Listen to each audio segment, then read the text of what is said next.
Alright, so we have now the breast chicken here because I'm going to make a creamy mushroom chicken today.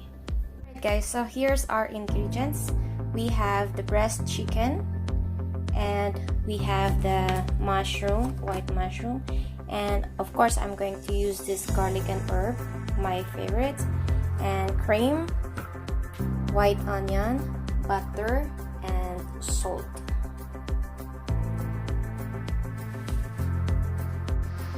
Okay, I will soak this first in the water with lemon and salt just to remove the fish smell, yung langsa niya. Okay guys? Kasi masarap siya at mabango kapag binababad muna siya sa lemon. So, ayan guys. Now, I add salt, then I will pour some water.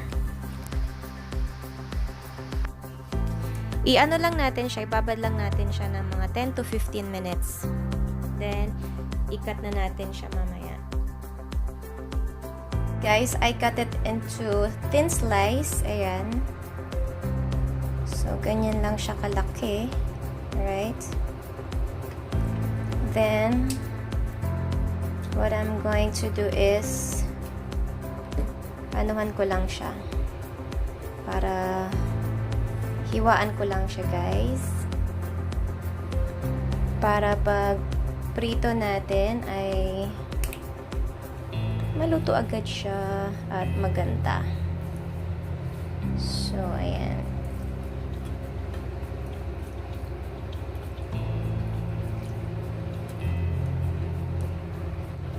So, lagyan lang natin siya ng salt. Ayan. And yung garlic herbs natin. Ito.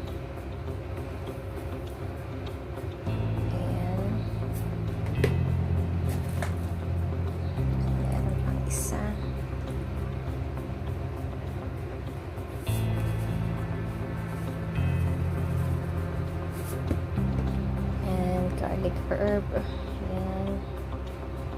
Masarap kasi guys yung may herb, yung pag inaano natin, minamarinate natin yung chicken, anything, kahit yung sa beef. Masarap kasi siya pagka may herb. Mabango siya eh. Ganun. So, spread lang natin siya. Ayan. Lagyan natin siya nitong garlic and herb.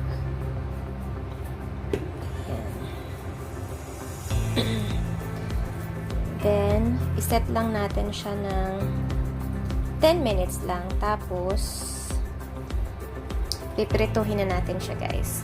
So, that's it. So, ayun na siya, guys. I cut it already.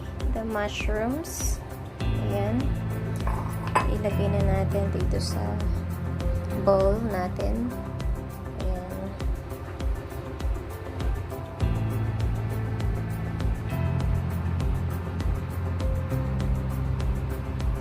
So I have now the chopped onions, white onions, and the garlic, right? And of course, I cut already the mushroom, and this one is my side dish. This is the cauliflower, alright? I'm going to fry it later. I already washed and it's ready. So let's start to cook it now, guys. Let's heat the pan and we are going to put the oil. Okay, a little oil because we are going to fry the chicken. So here you go.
tanggalin na natin siya.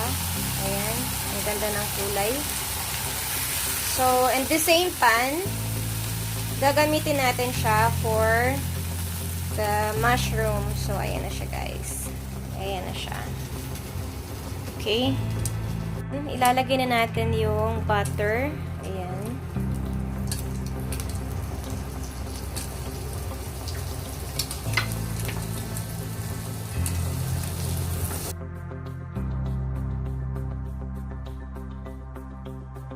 White onions. Ayan.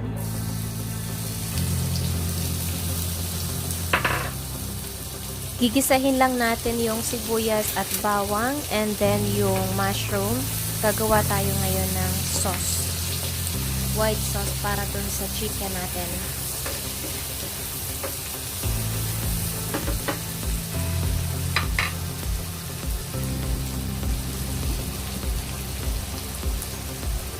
Tsaka yung garlic.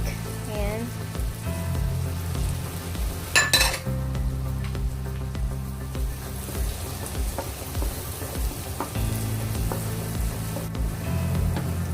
Mas masarap kasi na gisahan yung pinagprituhan mo ng ng chicken. Andun pa rin yung lasa niya. So ayan. Nagko-combine yung lasa ng pinagprituhan ng chicken, then yung pinaggisahan ng sibuyas and garlic. So now ilalagay na natin yung mushrooms. Ayan.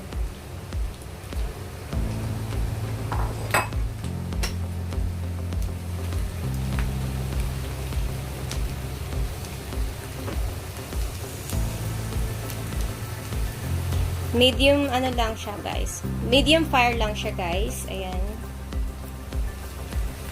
Para hindi masunog yung sibuyas at bawang and yung mushroom natin. So, ayan. Hintayin lang natin siya na maluto. Alright, guys. Nagugutom na ba kayo? Sarap ng amoy, guys. Ayan. Actually, favorite ko to eh. Masarap siya sa sa spaghetti or sa mashed potato, masarap siya. Pero ako, syempre, iaano ko siya sa kanin, di ba? Kasi kabayan ako, Filipina ako, so mahilig ako sa kanin. And, i-combine ko sa kanya, guys, yung cauliflower. So, yun. Ayan. Haluin lang natin siya, guys.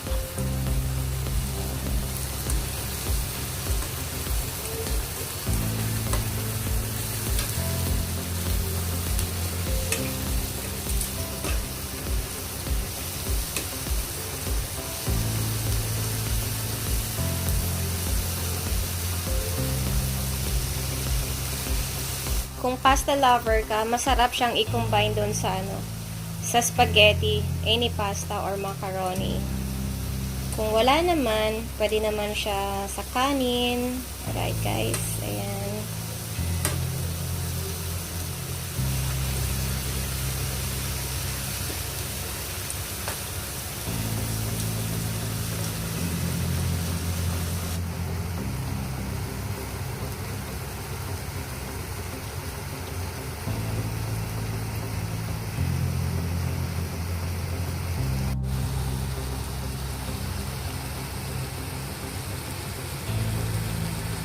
So, ayan. Kailangan natin na lutuin yung mushroom, guys. Ayan.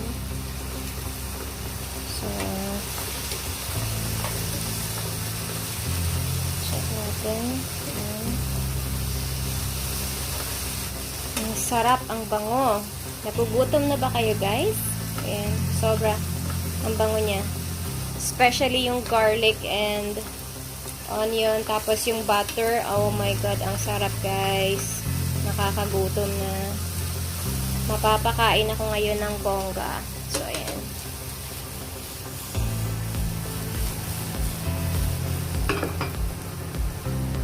So, ayan siya, guys.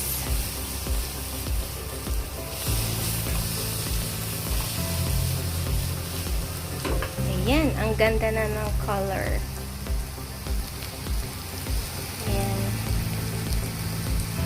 Alright, guys, so ilalagay na natin yung heavy cream. Ayan. Ayan. Ilalagay natin siya.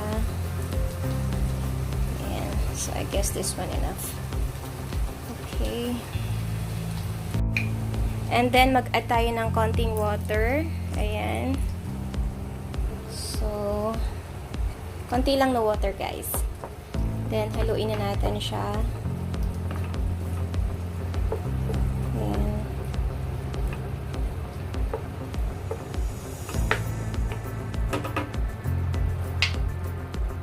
Konti pa, guys. Ayan.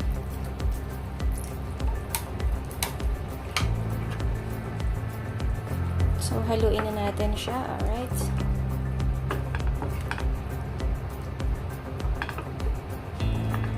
Ayan, lakasan natin yung apoy. Ayan, dagdagan natin. At haluin lang siya.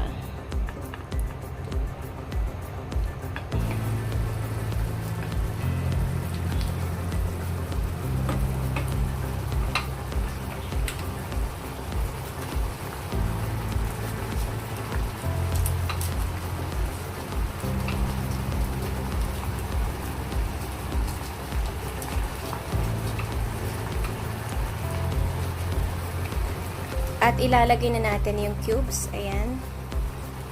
Tutunawin na natin siya, guys. Bawasan lang natin yung apoy. Ayan. At haluin siya. Okay.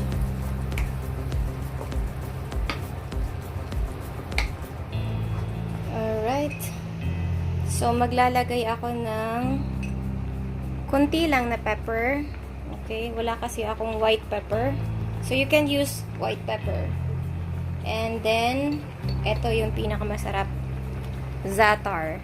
So, ayan guys. Ayan. Masarap siya. Ayan. And then, haluin lang natin. Ayan. Ang bango ng za'atar.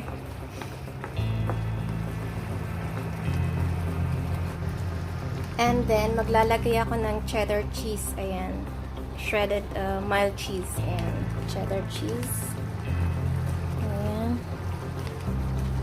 Sarap to guys. Promise.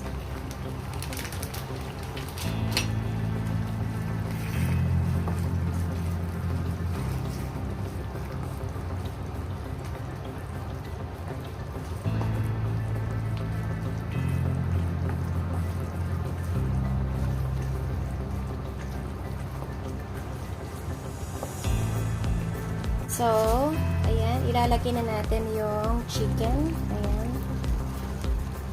Bawasan lang natin yung apoy. Ayan. Ayan. So, ayan siya guys.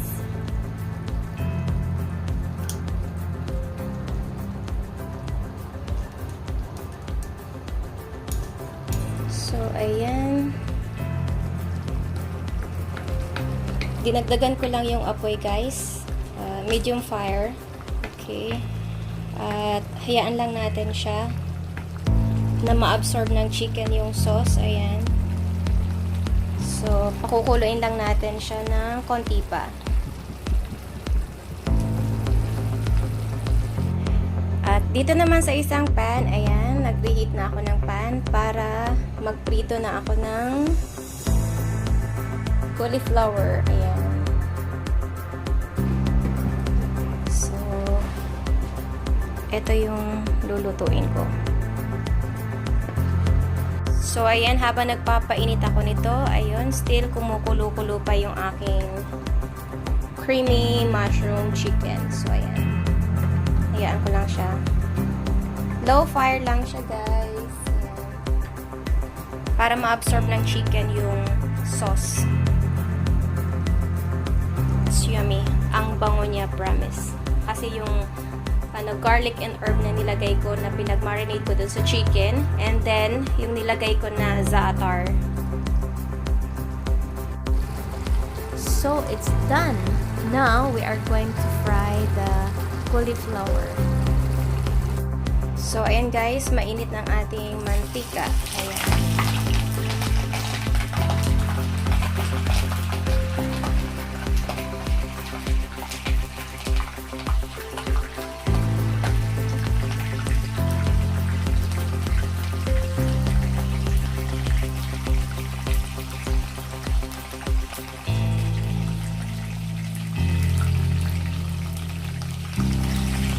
So, kailangan guys, mahina lang yung apoy ha. Be careful kayo sa pagpiprito kasi tumatalon talaga yung mantika niya. Ayan. Masarap yung piniprito yung yung cauliflower guys. Ang bango niya.